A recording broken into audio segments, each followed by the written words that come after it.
Make no mistake. Of all leading cigarettes, one and only one is recognized by eminent nose and throat specialists as definitely less irritating. That one cigarette is Philip Morris. Johnny presents the Milton Berle Show.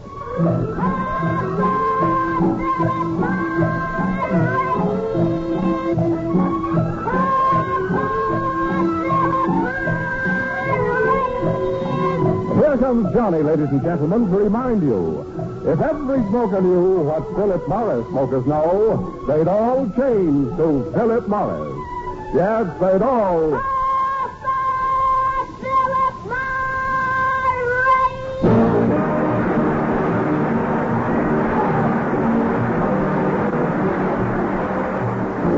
From Radio City in New York, here is the Milton Berle Show. With Bert Hilton, Jack Albertson, Johnny Gibson, Charlie Irving, Billy Sands, our singing star Dick Farney, the music of Ray Block and his orchestra, and yours truly, Frank Kelly. Ladies and gentlemen. I never heard you better. Ladies and gentlemen, in recognition of last Friday's championship fight, we salute prize fighting. We now bring you a comedian who started out to be a pugilist and ended up just being Pew. And here he is, Milton Berle.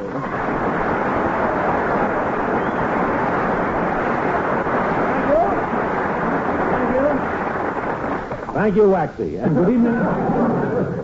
Good evening, ladies and gentlemen. Mr. Gallup, what a fight that Walcott-Lewis fight was. I was in Walcott's corner giving him advice. Oh, what strategy. He played the game of stay away. That's why Jersey Joe is alive today. We kept him up for 15 rounds. What kept him up for 15 rounds? His suspenders did. His suspenders did. Oh, Berle, nothing. Don't go away, folks. Lots of funny commercials coming up. All yachts. Berle, were you actually in Walcott's corner? Repeat that, Mr. Gallup. I say, Berle, were you actually in Walcott's corner? Great delivery. No material, but great delivery. Was I in Walcott's corner? Who do you think helped him on with his glove? He wore just one glove? Sure. In the other hand, he held a rear view mirror. He held a rear view mirror. I made a bet on that one. I lose. Mr. Gallup, I will let you in on a little secret. Joe Louis was afraid to win that fight. He was scared stiff. Joe Louis was scared? Well, who wouldn't be? Just before he went into the ring, they told him if he won, he'd have to fight John Garfield. Oh, now, tell me, do you think John Garfield could beat Joe Louis? Beat him? Are you kidding? Are you kidding? Did you see Garfield in Body and Soul? Why, John Garfield could beat Joe Louis with both Warner Brothers tied behind his back. And you stand there with your low basal metabolism hanging out. And you ask me, can John Garfield fight? Let me repeat that for the West Coast. By the way, Mr. Gallup, were you at the fight Friday night? Friday night? Yes. Berle, are you mad? Well, I just asked. What's with Friday night? Why, that was Rimsky-Korsakoff night at my club. Oh, what? Yes, the Mount Kisco, Mendelssohn, and Mandolin Club.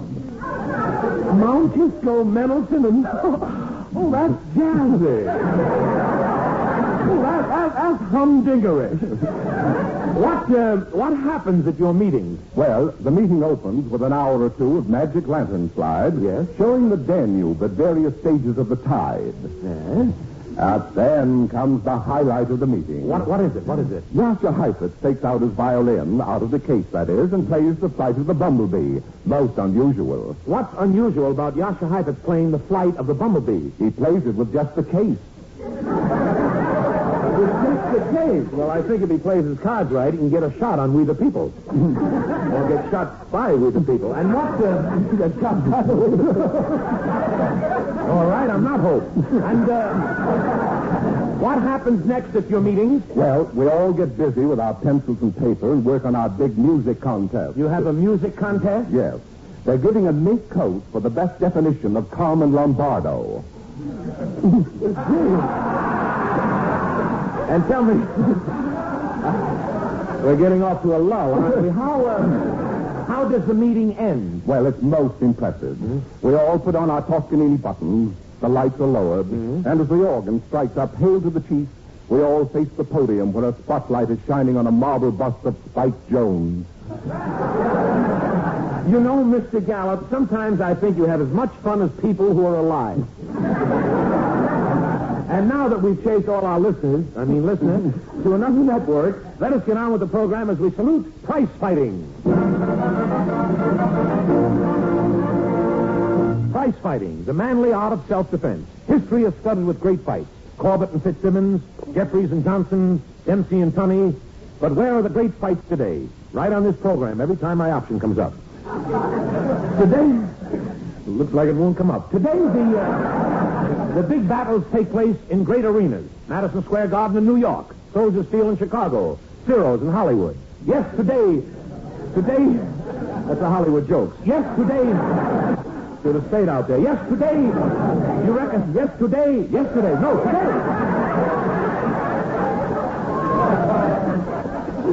Yes, don't go away, I want to laugh at this one. I do that to keep from getting lonesome. Today, you recognize a fighter by the badges of his trade. When you see a man on the street with cauliflower ears, a flat nose, and a dazed look on his face, it means just one thing. He was a contestant on Truth or Consequences. So tonight we salute the mighty gladiators of the ring.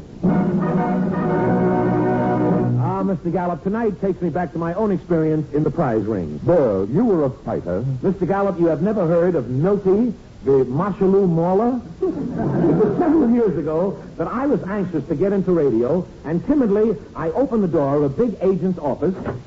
Well, come right in. Yes, Mr. Lasvogel. About my getting on the radio. Well, I'm getting you on the radio. Why am I doing this? No. Because I like you. I like your personality. Yes? The first time I saw you, I liked you. Yes? I like you now. Yes? I like you. Well, gee, that's very... Well, I'm sending you out to a training camp to get you into shape. I'll get you punching bags, sparring partners, purple trunks. No, wait a minute. I want to get into radio. Well, yeah? Who likes you? You do? Right. I like you. So listen to me. But, sir, you... Forget it. I like you.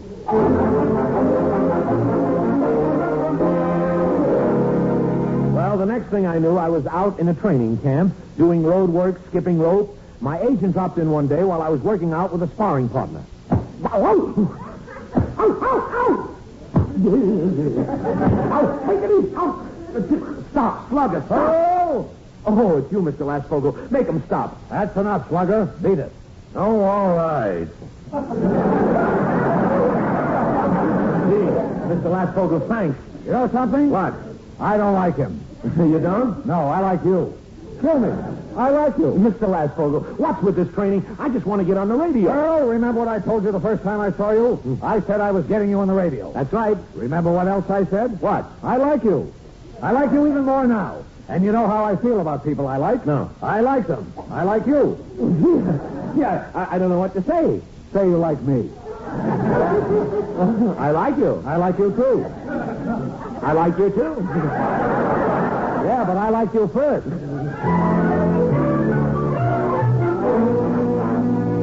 Well, time dragged slowly at the training camp. Then one day, I received an important telegram from Mr. Lasvogel. It said, I like you. 2 days later, I found myself sitting on a stool in the ring at Madison Square Garden as an announcer said, And in its corner, in the purple trunks, Miltie the Mauler. Mr. Lasvogel, what is this? Did you hear that crowd? They like you. And why not? I like you, too. But you said... And in this corner, weighing 370 pounds, in a leopard skin with a ring through his nose, Gorilla Gordon! Gorilla? Let me out of here. Gorilla, that's just a name, Burl. The name? Then why is he sitting there eating bananas with his feet? All I wanted to do is to get on the radio. In the center of the ring, the gorilla is winding up. No, I can't look. Here it comes. It's a knockout. Miltie the Mauler is out cold. Ladies and gentlemen of the radio audience, maybe we can get Berle to say a few words. Mr. Berle. Mr.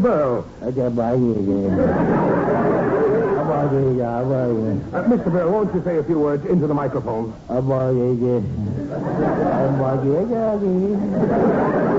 Hello, Ma.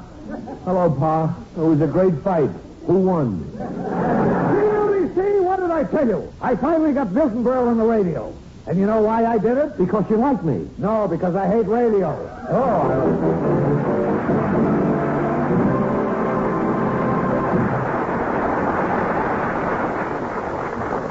From New York to California, from Louisiana to Oregon, from city after city all over the country, eminent nose and throat specialists make this report.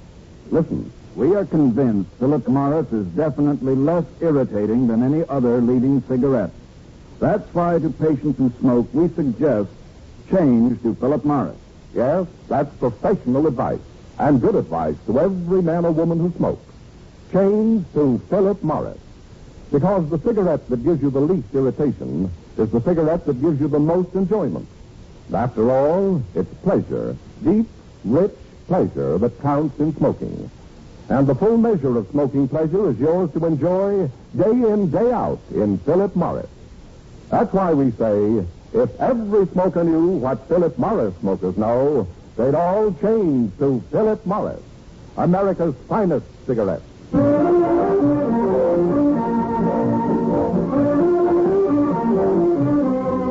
That was Feudin. Played by Ray Block and the Philip Morris Orchestra, and wonderful Ray. And Ray, do you know why you're such a success today? Because you have rhythm? No. Because you have smoothness? No. Because you have Petrillo? Yes. I'm only kidding. They got a great band of musicians, really. They eat together, travel together, sometimes they play together. And now, I'm only kidding. You know I love you madly. And now, as we continue our salute to the boxing profession, we present... Prize fight for them tonight. Prize fight for them tonight. The question, should the next Lewis Walcott fight take place at the Roseland Ballroom? Nothing. Thank you, Mr. Gallup. Now, let us commence with questions from the audience. Let's start with this elderly gentleman with the flashlight looking for his teeth. Yes, sir? Mr. Berle, I'd like to train you. I think I could make a killer out of you. A killer? You're a fight manager? No, I'm an exterminator. Thank you, Hal Roach. Now, let us go on. All right, this young man in the third row wearing a strapless tuxedo. Young man, what is your name? My name is Thomas E. Dewey.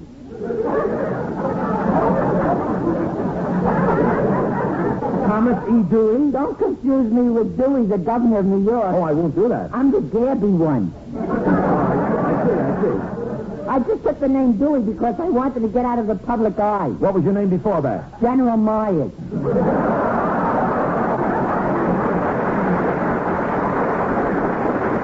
All right, Dew, you have a question that has to do with fighting? Fighting? I hate fighting. I didn't come here to fight with anybody. I know, but... What are you, wise guy or something going around starting fights? No, I just... Why don't you pick on some of your own size instead of always fighting women and children? Now, look... You come one step closer and I'll knock you flatter than your joke. Wait a minute. Pull on your tongue so far, watching you will investigate you for waving a red flag. If you'll just... I want you to sit down so low they'll think you've got the new look. Please. Now, you're thinking brass knuckles.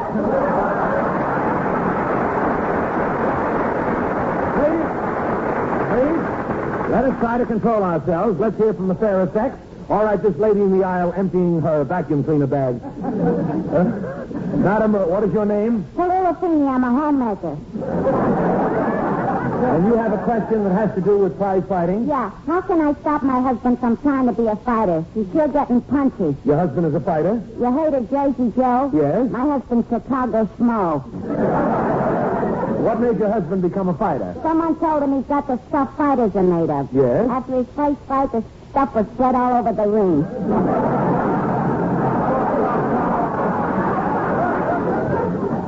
That's, You're joining my club tonight, aren't you?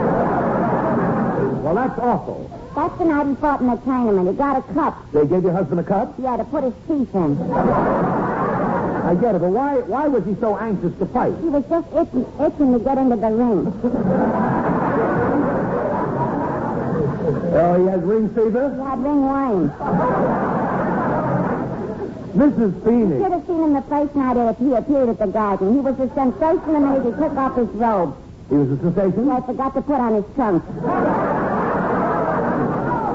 Well, no wonder. He's always trying to win the championship to some tournament. Last week, he finally got presented with a belt. Around the waist? Across the mouth. I understand. Is your husband still fighting? Yeah. The other day he come home in an ambulance. His bones was broke. His body was black and blue. He sure was a mess. He got this from fighting? Yeah, Christmas shopping. Thank you, Mr. Senior. Thank you.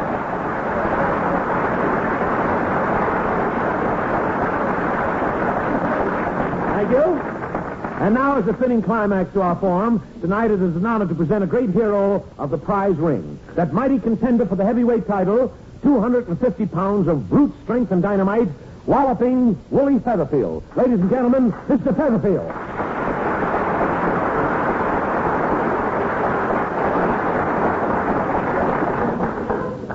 Thank you, Mr. Berle.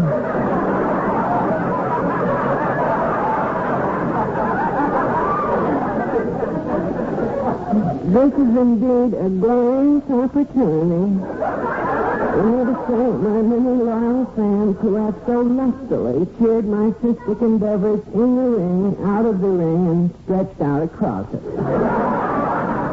Tell us, Mr. Featherfield. Excuse me, Mr. Berle. Do you mind if I sit down? I'm pooped. You're tired? On the way here, I picked up a Hershey bar. I think I strained myself. But Mr. Featherfield, a Hershey bar isn't heavy. Well, this one had nuts in it.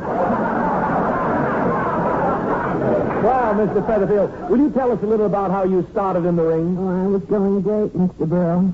I won my first 23 fights, then I wanted to quit. Why? They wanted me to fight a man.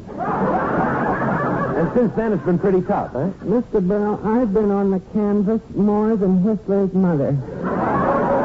Well, what seems to be your trouble? My hands always got sore. From hitting your opponent? No, the referee was always stepping on them. Oh,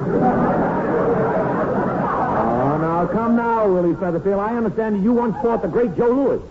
How about that? Yes, how about that? Yes, Mr. Berle, I'll never forget that night. When I got into the ring, the crowd gave me a great ovation. A great ovation? Yes, they didn't think I'd show up. Oh, don't be modest, Mr. Featherfield. The records show that 10 seconds after the fight started, you had Joe Louis flat on the canvas. Yes, he tripped over my body. Well, what happened after that? In the middle of the fight, I saw someone I knew in the 10th row. Who was it? Me. Mr. Featherfield, just how do you explain your failure in the ring? Well, Mr. Berle, before every fight, the referee instructs us. No butting with the head, no scratching, kicking, and biting, and no hitting below the belt. Yes? Mr. Berle, those are my best punches. Thank you, Mr. Featherfield. Thank you.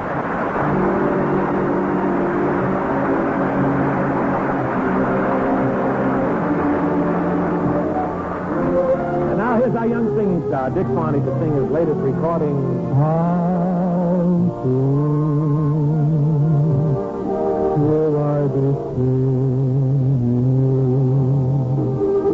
How soon I wish I really knew. And when will you be saying words I want to hear? And words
You know, Mr. Gallup, originally I was supposed to do the singing on this program. You didn't know that, did you? Well, two things stopped me. The sponsor's hands around my neck. The sponsor's hands around my neck.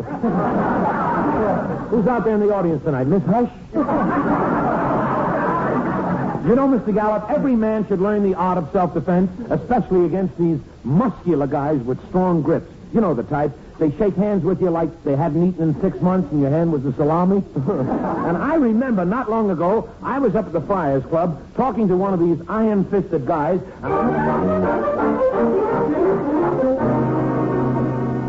Well, it's been nice seeing you, George. So long. Wait, I don't like to say goodbye without shaking hands, Miltie. Put it there. Oh, no, George. Some other time, please. You refuse to shake hands with me? No, it isn't that. I just... Well, all right, shake.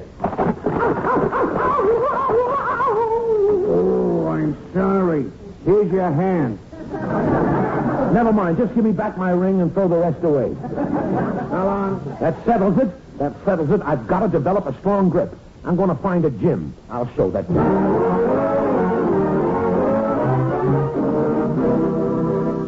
This must be the place I saw advertised. The door says Boot Bender's Bodybuilding Academy.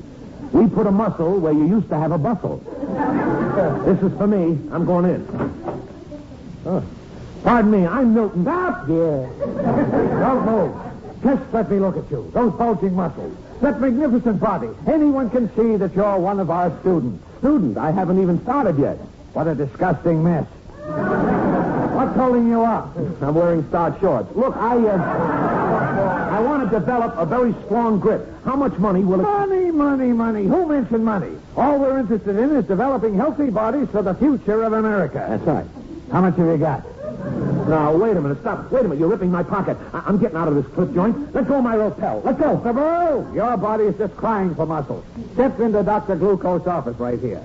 He'll give you a free examination. If you're healthy, go home. We don't want your money. Well, if you're giving a free examination... This way. Dr. Glucose, this is Milton Berle. Lay down, I'll operate. No. This guy's a butcher. Let me out of here and forget about the examination. What? Dr. Glucose gives a beautiful examination. Doctors with licenses couldn't do better. He hasn't got a light here. Let me out of here. Relax, Mr. Berle. I'll measure your chest. Chest normal, 18 inches. Yes, normal, 18 inches. Take a deep breath, Mr. Berle. Chest expanded, 12 inches. Now, wait a minute. Now, let's take a sample of your blood. Where's that ice pick I just had? Oh, yeah. Doctor, ouch! Very strange. Doctor, what's wrong with my blood? It's got a head on it. Who needs blood? All I want is a pair of strong hands. Crushing hands. I want to be able to take that George's hand and take it, and break it, Easy. and turn it around, and take it and take the knuckles. Easy now. For $60, what hands we'll give you. You'll be able to open a Pullman window with your pinky. That's it. I want to grab a hand, and I want to take the knuckles and break the knuckles, and take it and turn it around and break the knuckles.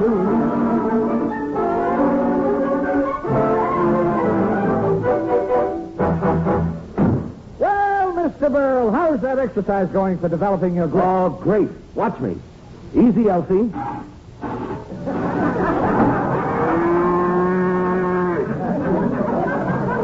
Oh, brother, look at the size of my hands. They're like manhole covers. Oh, wait till I get a hold of that George. I'll take his hands and break them with it. And I'll take it and I'll break it. Oh, you look awful. Yeah. Give me my money back. Just look at you, with those two huge hands hanging from those thin spaghetti arms of that. Give me my money back. Now, for $50, we'll guarantee you a 5.5-inch bicep. That's 5 inches more than you got now. Bicep. That's for me. Oh, the next time I shake hands with somebody, I'll take your hand and I'll break it. I'll take your knuckles and I'll break it and I'll...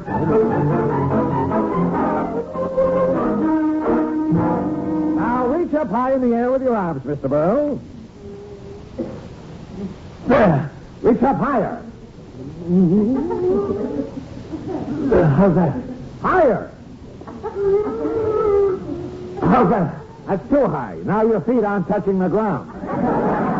Yeah, look at my arms. They're bigger than Tony Galento's neck. With my grip, I'll take that guy's hand, you know, break the muscles and... You look terrible. Yeah. Give me my money back. Mr. Berle, look at yourself. With those two huge muscular arms hanging out from that weak, puny chest, you look like the entrance to a cellar. How much for the chest? $50 and we throw in the hair. Chest, biceps, grip. Hey, you know, I'm getting afraid of myself. Oh, Mr. Berle, get a load of that chest. I think we overdid it. I'm getting to be a regular sweater Berle. Turn me loose. Turn me loose. I'm ready. I'll take that guy's hands and I'll take it. Break the knuckles off. Wait. Now we have to work on the legs. The leg? Give me my money back. But just look at your legs. They're like disappointed cows. No calves. Okay, as long as I can take that guy's hand and take him to finger.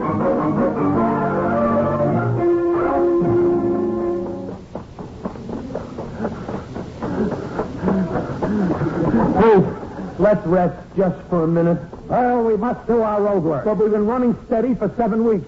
Back in Michigan, you said I could rest when we got to Ohio. Look, it's Nebraska already. Nebraska already? Yes. Okay, you can put me down. Boy, what a brute I am. Let's get back to New York. I can't wait to spring this grip on someone. I pity the first guy I meet. I'll take his hand and I'll break it and I'll turn his muscles and I'll break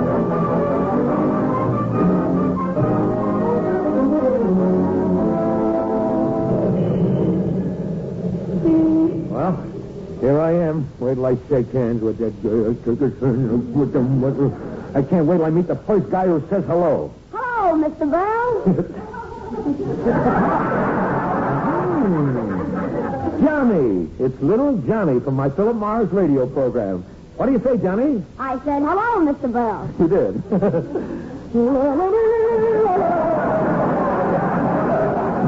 You said hello? I can't. It's a sin.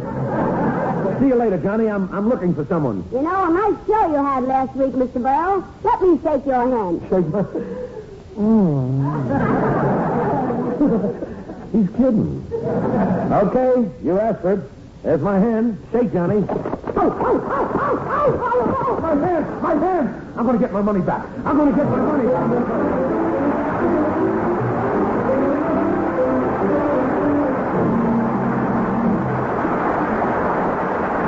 Got a strong grip.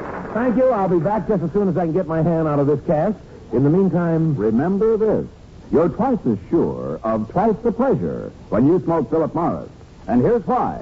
First, you enjoy the pleasure of smoking the world's finest premium tobaccos, mellow and mild and superbly blended. And second, you enjoy the extra pleasure of smoking the one, the only leading cigarette recognized by eminent nose and throat specialists as definitely less irritating. Yes, you're twice as sure of twice the pleasure when you smoke Philip Morris. So next time you call for cigarettes, call for Philip Morris. Made in America by Americans to please American taste. This is your boyfriend, Milton, saying good night. We're a little late. Good night, everyone. This is Johnny Ben sending now to the thousands of store windows and counters all over America. Look for me. I'll be waiting for you. Come in and... Philip Morris! Yes, if every smoker knew what Philip Morris smokers know, they'd all change to Philip Morris, America's finest cigarette. And now, goodbye, Johnny. See you next Tuesday, same time, same station. And listen in Sunday night at 10:30 Eastern Standard Time when Johnny presents the new and exciting musical show, Philip Morris Night, with Horace Height over many of these same stations. Until then...